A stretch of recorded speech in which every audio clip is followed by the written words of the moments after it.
Hi, my name is Abby, and this is my student, Austin. So let's get started.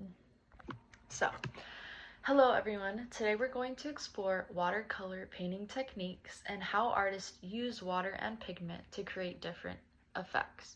So I have a little slideshow we're going to look at. Let's get it up. To go over some of the basics and what this assignment looks like. So, watercolor. So, as you can see, it says watercolor. Let's get into it. The first part is the definition. What does a landscape mean? Because since our project is a landscape, let's get that definition down. So a landscape is the visible features of an area of land, including natural elements like hills, trees, and rivers, as well as human-made structures. So pretty much it's any type of outdoorsy scene, mountains, beach, anything like that. So from here, I have 3 examples that we're going to look at to get an idea of what a possible landscape that you want to choose may look like. So to start, this is our first example. So this is example 1. We see a landscape with a lot of greenery at the bottom, grass with some mountains in the background, and a lot of focus on the sky and a little tree here to add some detail. Let's go to example 2. This one definitely has some more colors, same kind of idea of like mountains in the background. The sky is different, and we definitely do have a bigger focus of a tree here.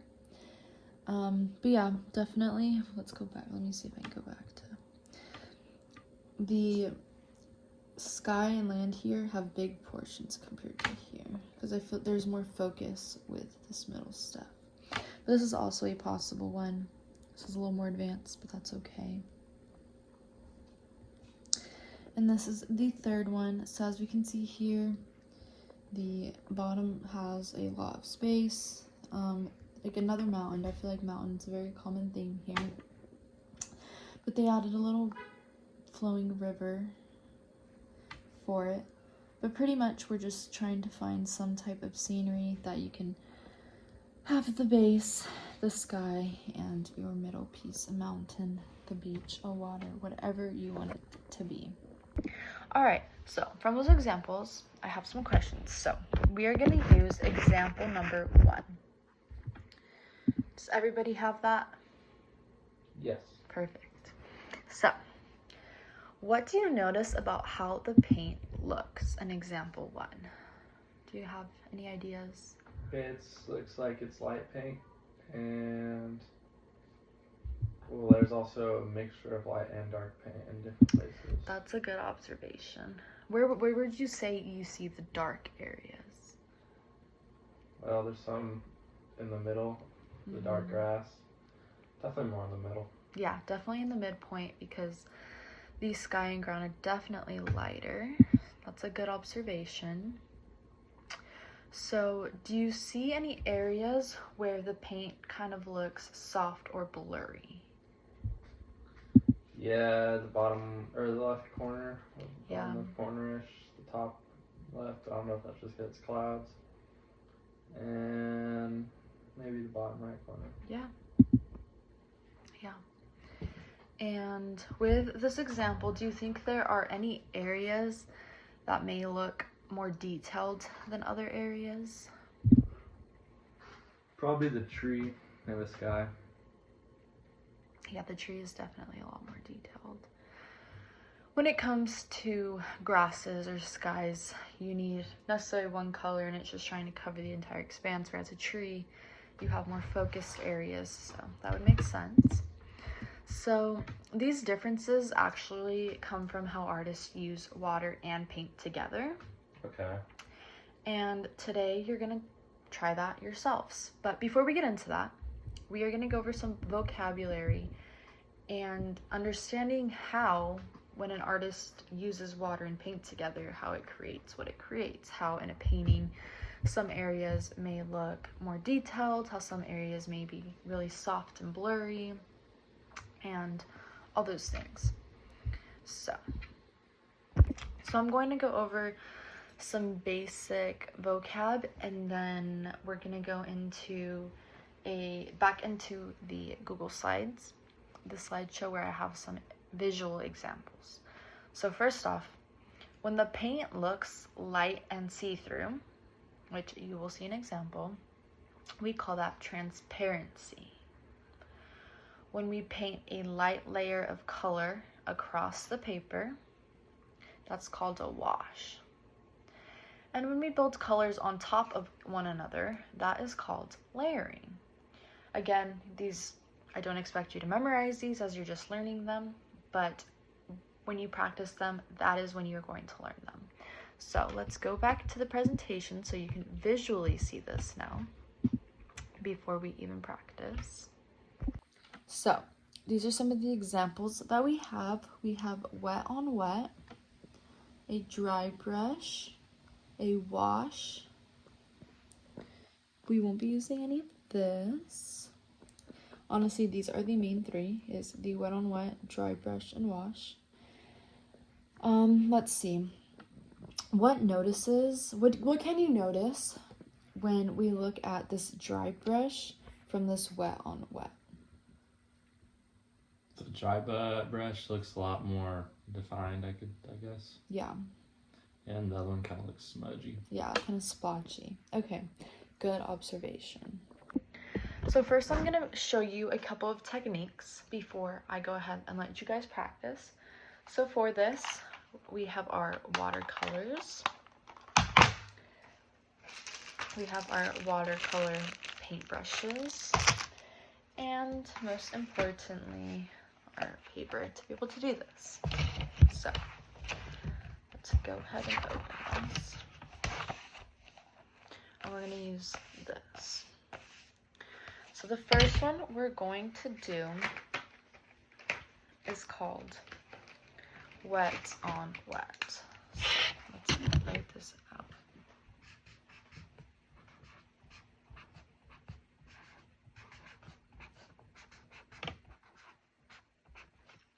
Wet on wet. So let's get our water and let's pick a brush up.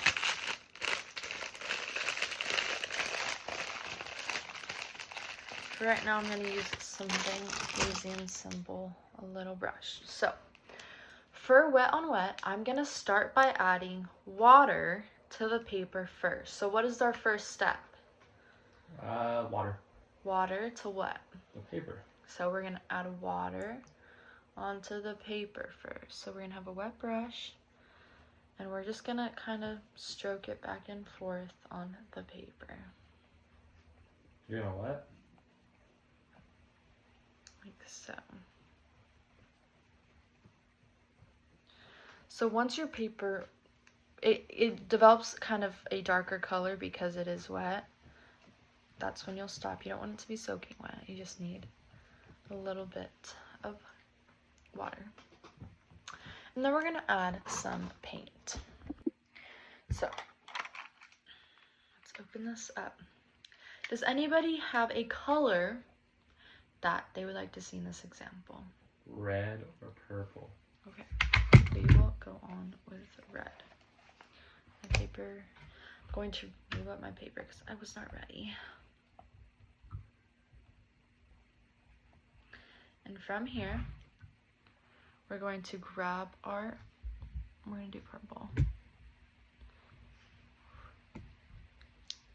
Well, this might be pink, but that is okay.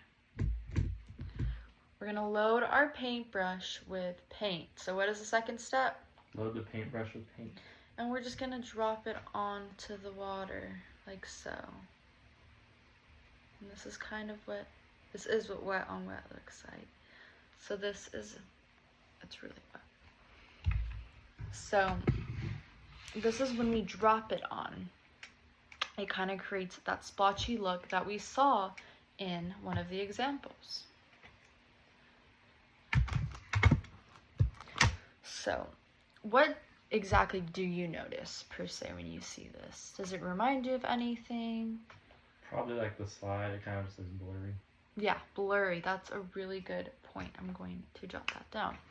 So one of our observations is that the wet on wet gives a blurry effect. Yes.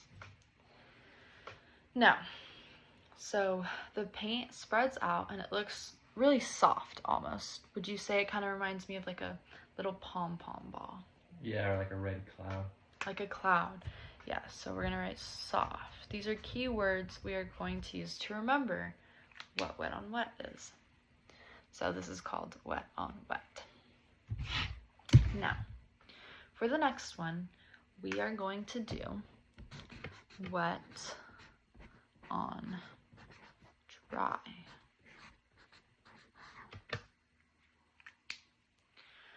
So, we're gonna try something different.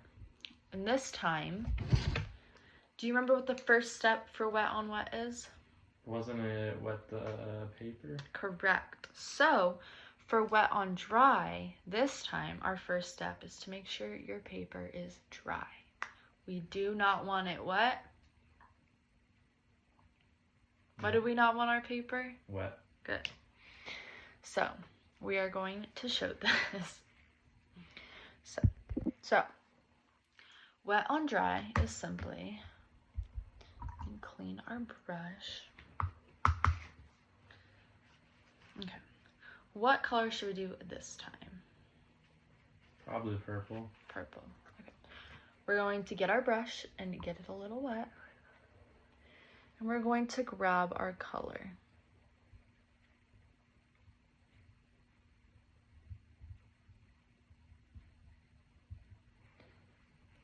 For this, you're simply just going to paintbrush on paper. And spread it out like this.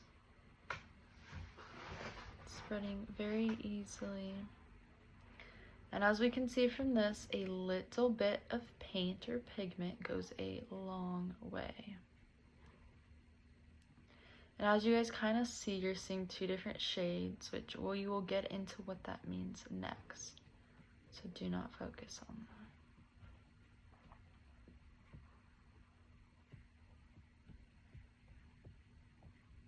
that. Okay, so with this, what do you notice? It's more, it kind of has layers to it a little bit. Layers, yes, that's what, yes. And then it's definitely not as splotchy or blurry. So what could we say the opposite of splotchy or blurry is? Kind of like smooth. I guess smooth. Yeah. So smooth. Or crispier edge, like more. Yeah, crisp. That makes sense. It's just when we compare the wet on wet, the wet did whatever it wanted, whereas this wet on dry has more format. It's a lot smoother. It doesn't just look splotchy. You could almost say it's a lot more defined. So we'll add defined as well. And where the wet on wet is a bit more messy. So that's a good way to be able to remember wet on wet versus wet on dry. Wet on wet is messy, whereas wet on dry is more defined. So these lines are a lot sharper and a lot more controlled, which is something that's important, is being able to control your brush and your paint as you paint. It's good to remember when you do your landscape which techniques you want to use to make sure that your painting looks controlled. So this is called wet on dry. Our next one, which kind of goes into how you described wet on dry, is called layering.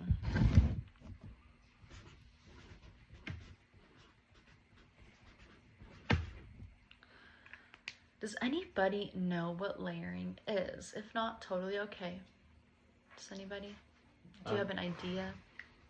Is it putting multiple layers of paint over each other? Yes, good job. So it's adding a layer, letting it dry, and adding another color or layer. It could be a different color, whatever, on top. So what color should we use for layering? one color or two colors? We can do both. Let's start with one color. We could go green. Okay. So we're gonna get our brush a little wet to pick up our color.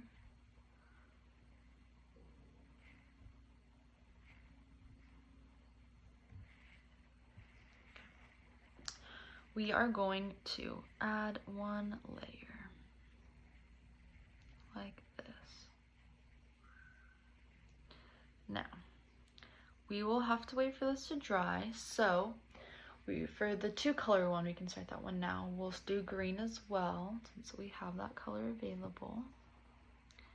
We're gonna make another block like this. So it will dry pretty quick. Just need to give it a little bit more. But what color are we thinking for that second color for the layering? We have green right now. I don't know, maybe orange. Okay, we will do orange. We're gonna let this dry. Okay, now that they are dry, we are going to go in with green again. And we're not going over the whole thing, but we're gonna go over next to it. And we're gonna see what this does. So what are you noticing right now? On the layering, that one side's darker than the other. One side is darker, simply from just adding another layer. So let's go ahead and let that one dry before we add a third layer. Let's see what orange is going to look like with green. So as I do this, as soon as you see something that, you know, you're noticing something that you feel to talk about, please say it. Here we go. Do you mean make observations? Yes, any observations you may see.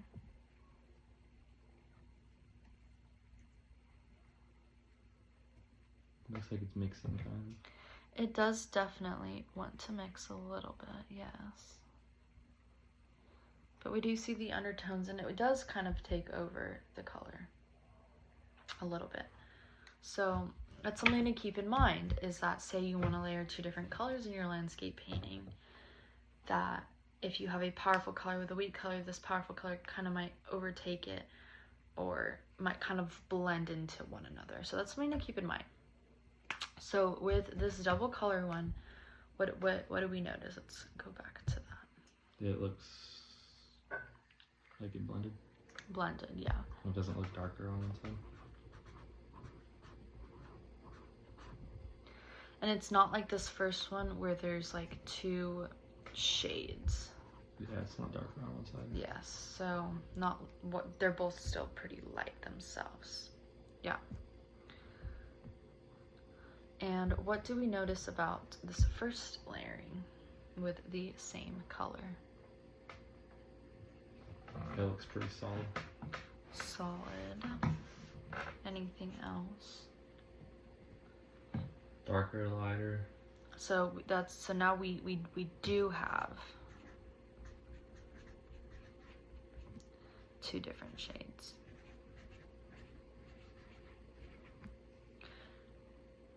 So that's pretty much the difference. Which, here's the thing, say you want to layer blue and red, you're gonna make purple, but that will look better because they're both darker colors. But it just keeps in mind, you have to keep this in mind for when you do your landscape painting, to make sure that if you want something in your paintings to look like this, to do it, but if you don't, avoid it.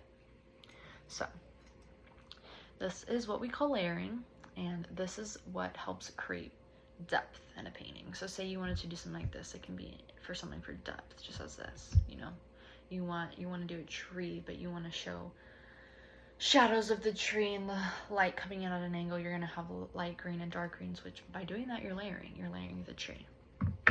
So this is what it looks like, our wet on wet with our notes of blurry, soft, and messy. our wet on dry with our defined layering and smooth. Our layering with a solid, and this does have kind of two different shades going on, whereas obviously these are different shades because they're different colors, but not in like a light and dark kind of manner. And then we have our blended in 2 shades.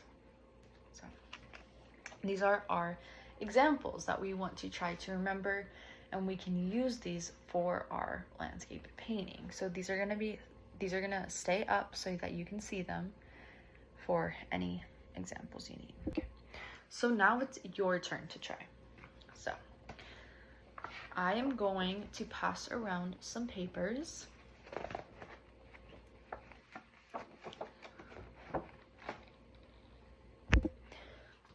And you guys are going to practice. So your first task is wet on wet. So here's your paper.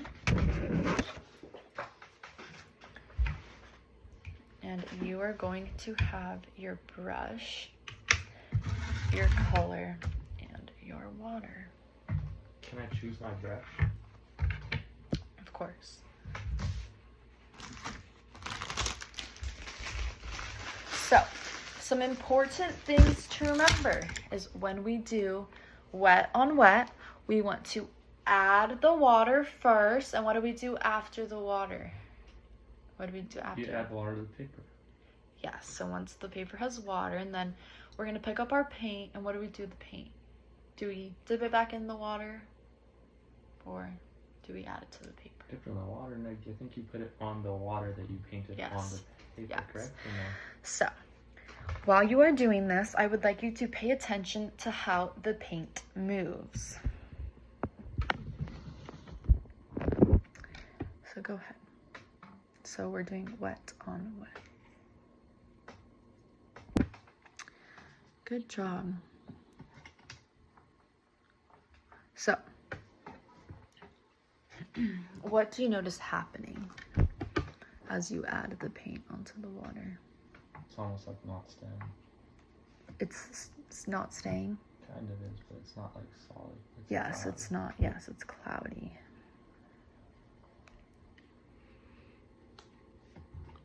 Very good.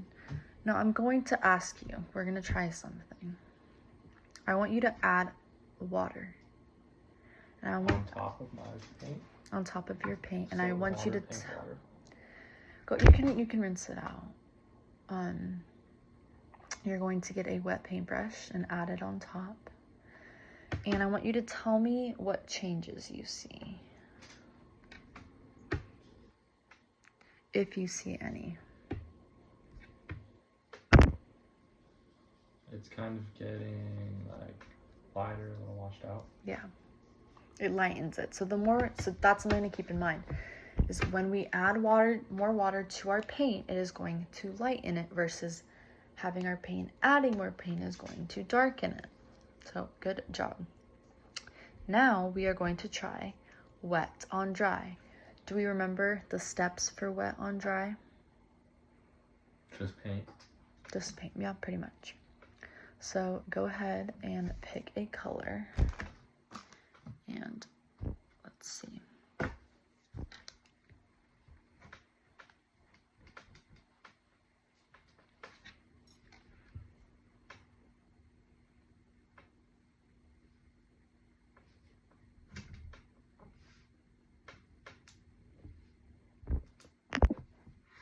So, do you notice anything different compared to the first technique that you did? It just kind of stays on the paper more. Stays, okay. So, going back to our would we say it is more defined? Yes. Whereas this one is still more messy, even though you may have done the exact same strokes with your paintbrush.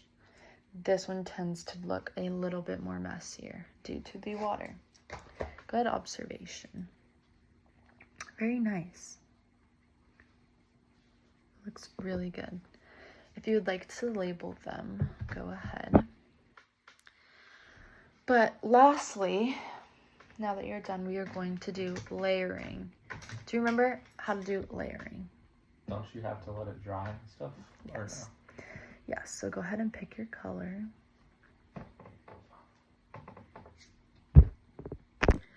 Good, so make sure we do one layer of red, and we are gonna let that dry before we add the second layer. Okay, now that it's dry, go ahead and add your second layer.